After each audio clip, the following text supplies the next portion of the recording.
Good morning, Seattle. I'm so happy to be here, and I want to assure Mayor Murray that I was not sent from New York as part of the exporting of mental health problems.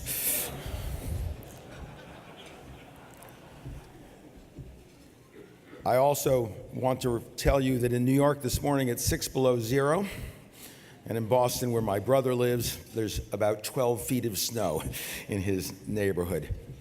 I don't follow professional football, but he's had a message. I don't quite know what it means. He says, don't mention Tom Brady when you're out there. That would be a bad idea. It might, he said, this was his word, deflate the atmosphere. So we won't talk about those issues. But it really is a pleasure to be in Seattle. My son-in-law is from Seattle, and I have been here often over the years. I was very pleased about 10 years ago to give one of the opening speeches in an event held in Rem Koolhaas's remarkable library just down the road. And it's an amazing city, and to watch what has happened over the years, to watch you now work at slowly getting that highway underground so the waterfront can be opened up, to watch the development in downtown, and to watch the leadership not just of Mayor Murray, but of those in the Downtown Association with whom I had dinner last night. To see what's happening here is very, very exciting, because I am a fan of cities. And what I want to do with you this morning is talk a little bit about not just Seattle, but cities in general. I want to put the success of Seattle, the ambitions of Seattle, and what it means to live in a city like Seattle in a larger context. Because the truth is, it's not just Seattle that has taken hold of its destiny and become a place of destiny for people who are now coming more into Seattle than they are leaving it. That's true all over the world. Cities are growing. Just a few years ago, the UN announced that more than half of the world's population live in cities. In America, in Europe, Latin America, it's closer to 75 or 80% of the population who live in metro regions. We know that cities produce over 80% of global GDP, and that's in the developing world as well as here. 95% of patents. We know that when it comes to universities, to culture, to museums, to theaters, we know it's cities that are in the forefront. But for a long time, in part because we have a system 400 years old in which nation-states, sovereign, independent, territorial, and bordered, dominated the political landscape, cities, in a sense, were not fully up to scale in using their weight and muscle to deal with the problems they confront. We tended to look to states, we tended to look to nations or the international realm for those solutions. Just 30 years ago, some of you may recall, New York's mayor went to Washington when Ford was the president to ask for help, and the result was dramatized in a New York Post headline that said, "Drop dead New York," from Washington. A year ago, Mayor Garcetti, newly elected in Los Angeles, led a group of 15 mayors to Washington to meet with President Obama, not to ask for handouts, but to offer Obama solutions to problems that in Washington are not being addressed or solved. The valence, the polarity is reversed. Cities are now the source of solutions, not the source of requests for handouts. And there's a very important reason for that, because when we come to the city, I'm a political scientist, and as a political scientist, we talk about cities and states and regions and counties and the national level, and we talk about those things in terms of levels of governance. And a lot of people say, well, the city is another level of governance. It has a role to play. I don't think I have to tell the members of this association that the city is not just a level of governance. The city is the quintessential human community. It's where civilization was born. It's where democracy was first cultivated in the ancient world. It's where trade and business first appeared. The city is where we're born, where we grow up, get educated, we marry, we have children, we play, we pray, we get old, and we die in the cities that define our common humanity all over the world. So the city is unique. The city is special. It's not an accident that Seattle flourishes today and faces up to the tough challenges it has, whether it's crime or relations with the greater metro region, because this is where it's happening. There's a good reason that democracy works in cities all over the world in a way it doesn't work at other levels. Because, and the mayor just said it, the city is a neighborhood, first of all. And it's made up of neighborhoods. It's where we work. A mayor and a city councilor is a neighbor taking a moment to help lead the city.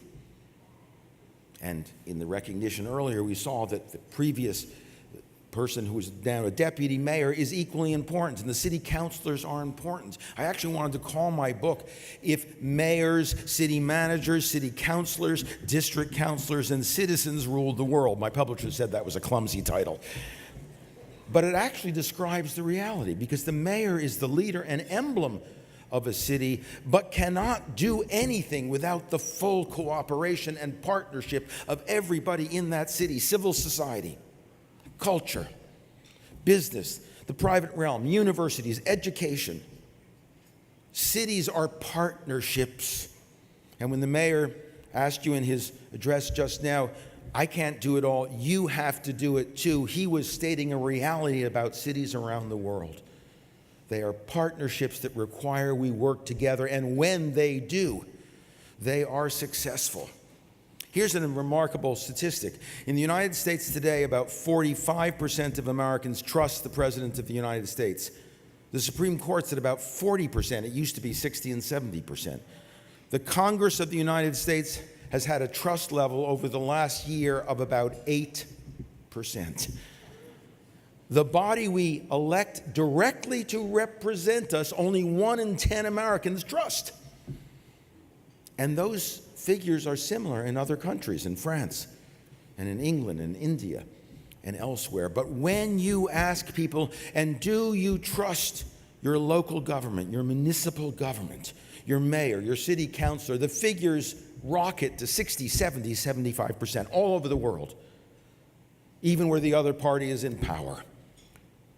Because at the city level, it's neighbors we are talking about. We are trusting and working with our neighbors, and that is a fundamental difference in the city. It's why things like participatory budgeting, participatory zoning, involving citizens not just in voting for city officials, but in the hard work of the city. It's why block associations and neighborhood associations have a vital governing role in a city, because they too participate in the democratic oversight of making the city work.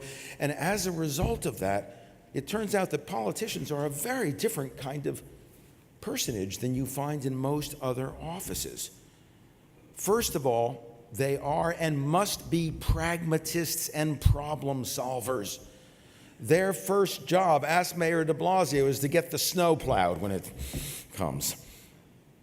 Their first job is to keep the schools open and the hospitals open. Their job is to make cities work. A remarkable thing, in the last 2 years, the great, powerful United States of America has closed its government twice and threatens now possibly to do it again. But imagine if Mayor Murray came up this morning and said, folks, we've got some problems here. I don't like the way the city council's acting. I don't like the way downtown is not really supporting me. I'm closing the city for a week. No fire, no police, no hospitals, no public schools, nothing. The city is closed. You cannot close a city.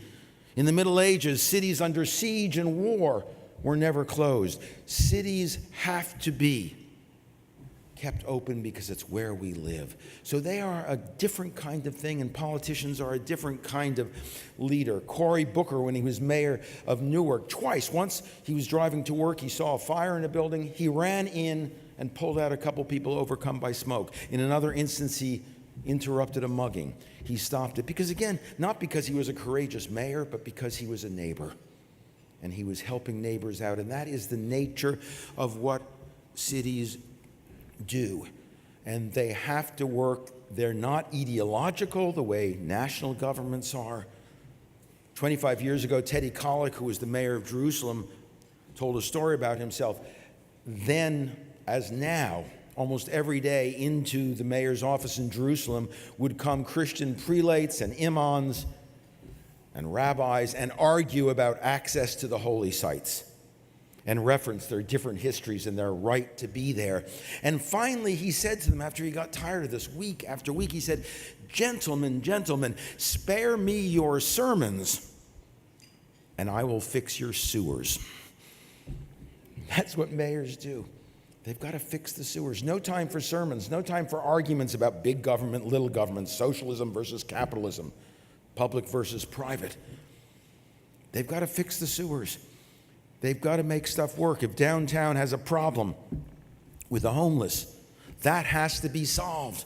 You can't punt that. You can't argue about the ideology of it. You got to find ways to get your social services and your police force and your business to come together and fix that problem. Leadership in the city is a matter of moral suasion, not force. If he could, perhaps Mayor Murray would deploy a navy to deal with the problems in downtown. He hasn't got a navy or an army or an air force, and his police force is a limited group. So he has to depend on the partnership of everyone in the city, on you. Every time you think of a problem here in Seattle and think about writing the city council or writing the mayor and complaining about it, stop and ask, what can I do to help solve that problem with the mayor? Not in place of the mayor, but with the mayor, because the partnership is what makes cities work. But now let me take this a step further, because it's not just that cities work better than other levels of government. It's not just that they're more participatory and democratic. It's not just that trust levels are higher. It's that cities are able, and this was the real original message of my book, cities are able to confront and address global problems also, because it turns out that today global problems are local problems. And the global problems of an interdependent world, pandemic disease, sustainability and climate change, immigration, illegal workers all over the world. This isn't just a problem in the United States. Mexicans come to the United States, Guatemalans come into Mexico. Sub-Saharan Africans go to Morocco, Moroccans go to Spain, and from Spain, immigrants go without a Schengen visa all over Europe. People following the logic of the 21st century economy in search of jobs don't pay much attention to 18th century legal definitions of territories and borders, because the reality of the 21st century is a global economy, a global marketplace, global in goods, global in commodities, and global in labor. And again, mayors know this. There's no way a mayor can say, well, there may be 8% of my population that's made up of undocumented workers, but they don't exist because they're illegal. We have no paper record. That's what the United States government does. They argue about whether to deport or keep people they otherwise ignored. No city can do that because the folks are here. They drive cars, they work in jobs, their children go to schools, they use hospitals and emergency wards, and either you figure out a way to integrate them and make them part of the community, or you live on top of an impossible dilemma. So in all of these areas, in our interdependent world, global problems are being addressed locally. Even in New York City after 9/11, after a year or two of sending the New York Intel Squad to Washington to try to get information on terrorism, the new mayor, then Bloomberg, and his new police chief, Ray Kelly, decided they would deploy their Intel Squad directly to other cities, to Jakarta and Hong Kong and Frankfurt and London and Moscow, where they could have a one-on-one relationship with the other police forces who were right on top of terrorism. Nobody's ever blown themselves up on a farm. Cities are the target of terrorism, and it's cities that are the first line of defense, and mayors have to figure out how to develop that defense. Did you know that in Moscow, the police knew about the guys who set off the explosives at the marathon in Boston? They even reported to the FBI that these guys were dangerous. The FBI never told the mayor of Boston. And so while Moscow knew and the FBI knew, Boston didn't know. They might have prevented the marathon bombing. had they known. So even in areas like so-called national security, there is a big role for cities. So the question is, how can we make the partnership, the working together that works inside cities and allows all of you in the business community downtown to work closely with public officials to make a better Seattle? How can we create an institution that also allows cities to work with one another? For Seattle to work with Vancouver, San Diego, where I just met with the mayor, and Tijuana, where I just met with the mayor, who just signed a memorandum of agreement for cross-border cooperation in one of the most difficult areas of the United States in terms of the actual border. How can cities begin to work together to solve the global problems that nation states don't? To deal with climate warming the way the C40 does, to deal with issues of transportation, terrorism, security, all of the issues that face cities but also face the planet. Here's a simple equation. The public goods of the city turn out to be the public goods of the planet.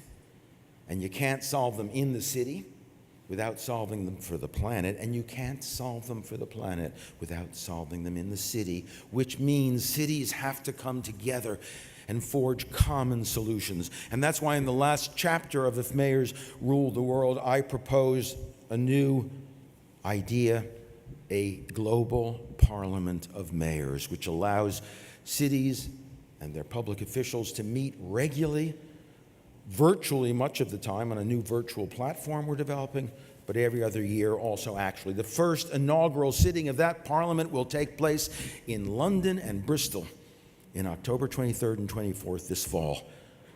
And I next week will be in London for a media launch which will announce the founding of this new global organization, which will allow cities to do formally what they are already doing informally, work together, which will allow us to do among cities what we already do within cities, partnerships, citizens collaborating, making everybody responsible for the welfare and flourishing of a downtown area, creating metro regions that allow cities to deal with the regions around them and compel people in the regions around them not to be free riders on the services and culture of cities. We know already in Detroit that at a time when Detroit was in trouble, they decided they might sell their Detroit Art Museum collection. And in the 10 counties around Detroit that are doing very well, people said, no, you can't do that. But they love it, but they don't pay for it. We need metro regions with greater integration, where the mayor can think about what's happening in the regions around, and the regions around can know what they get from the city. We also need forms of funding, forms that allow cities not to take on these new responsibilities of the planet as unfunded mandates. Our new global parliament of mayors will focus in the first year on climate change. We're working with an organization called the C40. We're working with the Nobel Laureates Climate Symposium, where I will speak in April in Hong Kong. But that can only work if there is funding. Cities that produce 80 or more % of the wealth of the country can't be given only half of it back and then told, go solve the problems the nation can't solve. They need the resources that, after all, they produce originally. They need them back to solve the problems. So let me conclude then by saying to you, this is a remarkable city, but it is a city like many other remarkable cities I've been in recently, from Moscow to Berlin to Bristol to Tijuana to Calgary to Singapore to Seoul. There are cities around the world that have citizens like you, aspirations like yours, and that are working hard to solve their own problems in the face of nation states that aren't contributing very much in this new interdependent world. So I want to both congratulate you on what you have achieved together, to urge you not to make it somebody else's deal to fix things, but to work together, public and private, civil society and cultural and educational, as one unit to help create a flourishing city, but then take that next step. Allow Mayor Murray to participate in the Global Conference of Mayors. Make sure that other mayors around the world are not penalized for collaborating with other cities, but are rewarded for doing that. Because a world in which cities work together not only solves global problems, it means better municipal governance. Let me remind you that 175 years ago or so, when Alexis de Tocqueville came to the United States, he was going to do a survey of democracy in the federal government. But he abandoned that almost immediately and started touring towns and cities. Why, he was asked? He said, because what I discovered in America is that liberty is local. Liberty is municipal. Justice and equality start bottom up in a working democracy, which means that the cities of America, cities like Seattle, and the cities of the world have a very special role in creating new hope for democracy, new hope for a sustainable world, and new hope that we can govern ourselves and make a world that is safe and just for our children and for our grandchildren. Thank you very much.